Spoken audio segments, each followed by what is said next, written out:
Hello and welcome to the second installment of Pride Mix here at Gaze at the National Parks, the podcast. June is LGBTQIA plus Pride Month, and during the month of June, our episodes are called Pride Mixes. Pride Mix is a chance for us to dive deep into queer history and how it intersects with the national parks and the National Park Service's role as America's storyteller. During the Obama administration, Stonewall Inn in New York's West Village was officially named a national monument for its significance to queer history. We invite you to listen to our Pride Mixes from previous seasons that unpack this historic moment. When researching queer history, Stonewall is often looked at first, but queer history did not start at Stonewall, nor did it end at Stonewall. There are so many events and people beyond Stonewall that are responsible for the rights queer people currently have in the United States.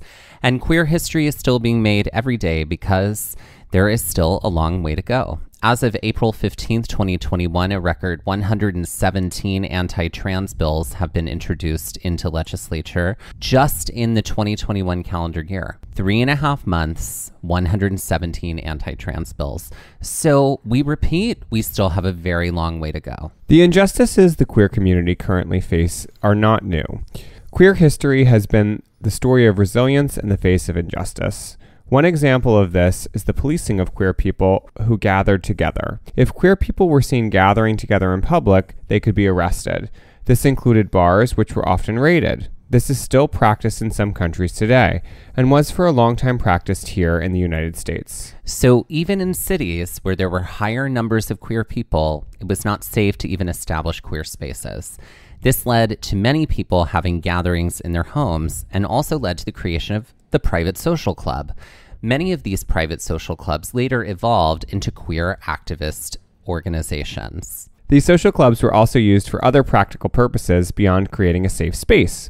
It was also to meet other queer people. In a world where one might have to play one role in public, and you might have to depend on stolen glances or other hidden in plain sight social cues, it was difficult to meet other queer people. So this was a solution for this problem. I'm curious. What are some parts of queer history that fascinate you? If you could go back into a time machine, go back to a time when these sort of things were happening, what are some of the moments or events or maybe like practices that you would want to experience? Well, this could get real interesting. I do feel like the 70s must have just been like a wild time to be like alive in general and to probably be queer, because I feel like at that point there was the sexual revolution had happened in the late 60s. There was more of a recognition of queer people. Not that people were accepted, but they were better recognized, and there was that push for acceptance that was happening then. And so I think that that would have been probably a very fascinating time to be alive, because I feel like it was the confluence of a lot of things coming together and allowing people to probably live a little bit more openly than they ever were allowed to, live their lives ever before. I would imagine that it was a simpler time in a lot of ways when you think about trying to meet people, because the bars were really all you had at that point. You know what I mean? Like, yeah, those sort of things that if you were, willing to take the risk. Right, if you were willing to take the risk. But again, at that point, there was a little bit more progress, especially after Stonewall and everything. There was more progress. There was still things that were happening, obviously. Yeah, but there was less of a app-based environment to have to slog your way through that, like, I'm sure was its own sort of animal at the time in the 70s, pre any of that. But it's so interesting. What about you? Because we're talking about like queer spaces and queer people gathering together, and how private social clubs were formed, or one of the reasons why was so that queer people could meet other queer people. Right. Like, I was thinking about, what it's like to meet other queer people now. And while certainly, at least in my own experience, we are fortunate enough, we don't have to deal with things like laws that say it's illegal to be gay in public and things like that. Or, for being arrested for being in a gay bar. Right. Is it easy to meet queer people now? No. No. I mean, sure, that it's easier. It's easier, I would say. Yes, it's easy. And does it happen often? No. Is it accessible? Is it fun? Not a lot of the time. Not a lot of the times. Yeah. But I mean, I do have to say, like, the majority of queer people that I have met, it has been at, like, small social gatherings. Right. You know what I mean? It's a mixed bag. Yeah. Mm-hmm. I mean, like, you and I didn't meet that way. No. And I think... We met at the Salem witch trials. Exactly. Right. Thousands of years ago at this Yeah, point. because it was thousands of years ago. Hundreds of... Learn your U.S. history. Well, the first time we were there. Right. Was thousands of years ago. Mm-hmm. But yeah, I do have to say it's, you know, I don't think history tells us even, you know, 50 years ago that it wasn't the easiest thing to meet other queer people. And I don't know that that's like, now with queerness being a lot more open and like the spectrum of queerness is a lot bigger than it was much then, broader. then I do feel like it's a little easier through social media to meet people. Sure. But I don't know that it's still the easiest thing to literally like physically meet another queer person in your community. Yeah. On today's Pride Mix, we continue our exploration of queer icons from the San Francisco community with Rosalie Bamberger, one of the original members of the first lesbian civil rights and political rights organizations in the United States. Admittedly, there is not much written down about Rosalie Bamberger, which is all the more reason to share her story. Rosalie Bamberger lived in San Francisco with her partner, Rosemary Sleepin. Bamberger was of Filipina descent and worked many different jobs, including brush maker, a factory worker, and a machine operator. In an effort to be able to meet other lesbian-identified women and to create a safe space for them, Rosalie suggested to Rosemary that they create a secret, some call it a group, some say society, some say organization, for lesbian women. They brought this to another lesbian couple that they were close with, Dell Martin and Phyllis Lyon. Rosalie offered this idea to Dell and Phyllis, who immediately got on board. From an interview with Phyllis Lyon, she said, quote, Rosalie said, would you like to be a part of a group of 6 of us that are putting together a secret society for lesbians? Lyon raises her voice as she tells the story. We said yes, because we would immediately know 5 more lesbians than we did, which was amazing. End quote. On September 21st, 1955, Rosalie hosted the first meeting of this new group in her San Francisco living room. There were 4 couples that attended. The initial purpose of the group was to remain a secret, but also to recruit new members. By the second meeting, they chose a name. They called themselves Daughters of Bilitis. They also created pins that people could wear so they could be identified in public. During these first meetings, Rosalie served on the legal committee and Rosemary served as the treasurer. So where does Bilitis come from?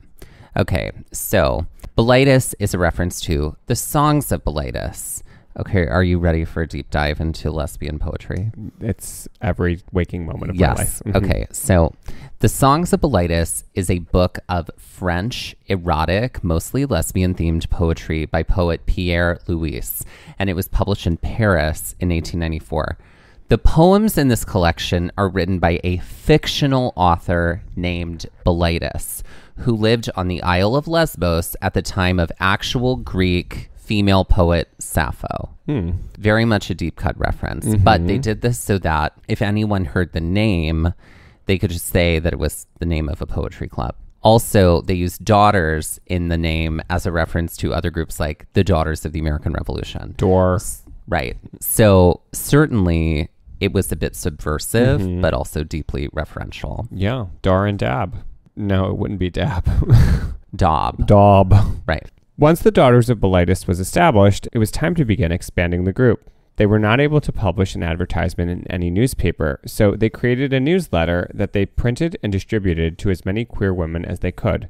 This newsletter soon became known as The Ladder. They published their mission inside of the front cover of every edition of The Ladder. It read, quote, a women's organization for the purpose of promoting the integration of the homosexual into society by 1, education of the variant with particular emphasis on the psychological, physiological, and sociological aspects to enable her to understand herself and make her adjustment to society in all its social, civic, and economic implications. This is to be accomplished by establishing and maintaining as complete a library as possible of both fiction and nonfiction literature on the sex deviant theme, by sponsoring public discussions on pertinent subjects to be conducted by leading members of the legal, psychiatric, religious, and other professions, by advocating a mode of behavior and dress acceptable to society. 2. Education of the public at large through acceptance. First of the individual, leading to an eventual breakdown of erroneous taboos and prejudices through public discussion meetings aforementioned, through dissemination of educational literature on the homosexual theme. 3. Participation in research projects by duly authorized and responsible psychologists, sociologists, and other such experts directed towards further knowledge of the homosexual. And 4. Investigation of the penal code as it pertains to the homosexual. Proposal of changes to provide equitable handling of cases involving this minority group, and promotion of these changes through due process of law in the state legislatures. End quote. By 1959, the Daughters of Bilitis had chapters in many cities, including Los Angeles, Chicago, and New York. And the latter became the first lesbian publication that was nationally distributed in the United States. We also want to mention the publication Vice Versa, which was published in 1947 by Lisa Benn, which is considered the first LGBTQ magazine ever published, but it did not get national distribution. In the latter, the members would publish pseudonyms to protect their identities. The first issues of the latter were around 20 pages. They contained short stories, poetry, news, book reviews, and a running resource list of lesbian literature. The first edition had 175 copies, and they sent it to women in San Francisco that they knew might take an interest. And apparently it was all typed on a typewriter. Oh, wow. And hand stapled. As the latter grew and more chapters formed, the group faced a crossroads in its own identity. Does it stay a secret society, or does it become a more public group and join the growing gay liberation movement? This was a difficult decision, as this would change the nature of the group and how it operated. This was also a problem for Rosalie Bamberger and her partner Rosemary. A more public group would almost certainly expose the names of the members, and Rosalie, who worked many different jobs and worked often to establish job security, couldn't risk that kind of exposure. Being exposed like this could publicly label a person as a, quote, sex deviant, end quote, and there would go any chance of job security ever again. And let's remember that it wasn't until June of last year, 2020, where we got the Supreme Court decision that officially protected Americans from being fired for being gay. Not that that suddenly fixes everything, because as we know, unfortunately, bigotry finds a way. Rosalie Bamberger and her partner left the Daughters of Bilitis in 1956 as things started to grow. And while Bamberger did create the initial idea and do all of the initial forming of the group, and is often cited as a founding member, Del Martin and Phyllis Lyon, activists and queer icons in their own right, are still cited as the founders. The Daughters of Bilitis continued to grow as the political organization, and it aligned itself with feminist activism. Soon, founding members Martin and Lyon began working closely with the National Organization for Women, which took their attention away from the Daughters of Bilitis. And later, the national mailing list for the latter was stolen by a member of the Daughters of Bilitis in San Francisco. Her name was Rita Laporte. She started to publish editions of the latter that focused away from women and sexuality and more toward feminism. In the 1970 issue, it contained this, quote, "With this issue, the latter, now in its 14th year, is no longer a minority publication. It stands squarely with all women, that majority of human beings that has known oppression longer than anyone." End quote. Because of all of these controversies with the latter and with leadership, the latter published its last issue in 1972, and then the last chapter of the Daughters of Bilitis closed in 1978. The sources for today's Pride Mix is the Library of Congress's LGBTQ+ resource guide on the Daughters of Bilitis, the section from the NPS's LGBTQ Heritage Theme Study entitled Breathing Fire, Remembering Asian Pacific American Activism in Queer History by Amy Tsuyoshi, and ShapeSF.org's profile on the Daughters of Bilitis.